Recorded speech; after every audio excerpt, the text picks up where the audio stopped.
C'est dangereux à cause du mercure. Le poisson sont contaminés, mais nous vivons en bord de fleuve. Il faut qu'on ait lycée et collège en village amérindien et lycée ici à Maripasoula. Sinon, on bloque tout le temps. Sinon, on bloque M. Macron ici aujourd'hui s'il part pas. Pour le collège de Talouane! Ouais! Pour le collège de Talouane! Ouais! Le lycée! Le lycée! Le lycée! Le lycée! Le lycée! Le lycée! Le lycée! Le lycée! Le lycée! Le lycée! On va renforcer les moyens pour lutter contre l'orpaillage illégal. Et pour les jeunes, d'abord, il y a l'école. Donc l'école, là, l'État a financé 100% de l'internat d'excellence. Et le lycée?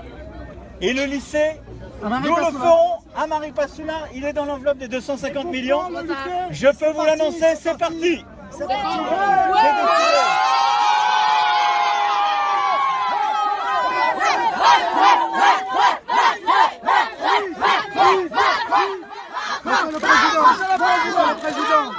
Monsieur le Président, je vais vous remettre 2 bouteilles d'eau.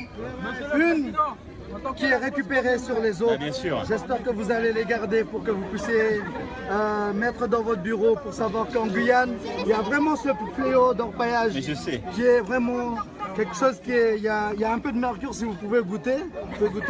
Et l'autre, il est potable. Voilà ce que je peux vous dire. Mais je sais ça, c'est pour ça qu'on se bat, mais il faut aussi qu'on change complètement l'organisation collective là-dessus. On avance, sinon on rentre. Je suis à vous. Comment tu vas, toi? T'as quel âge? Ça va? Oui. On l'a fait déjà.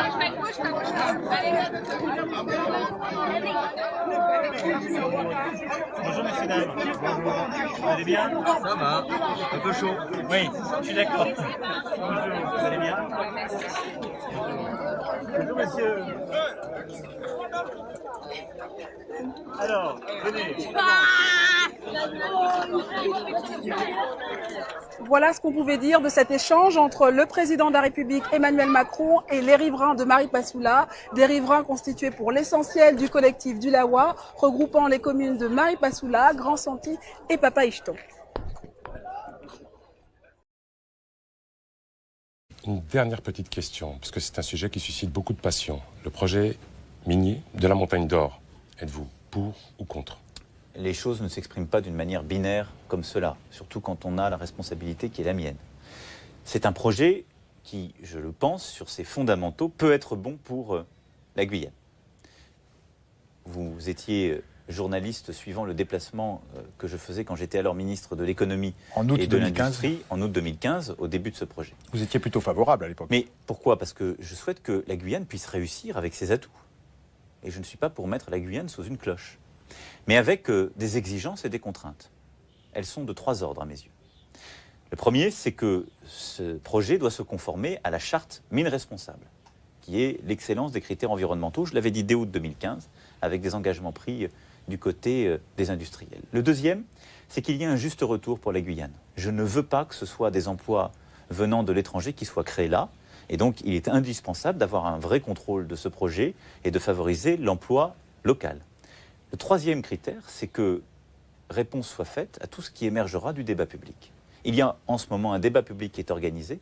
La Commission nationale du débat public qui en a la charge est une autorité indépendante. Et j'invite tous les Guyanais, toutes les Guyanaises à s'exprimer dans le cadre de cet exercice. Il fera ressortir des préoccupations démocratiques, environnementales, économiques, de plusieurs ordres. Le projet devra y répondre.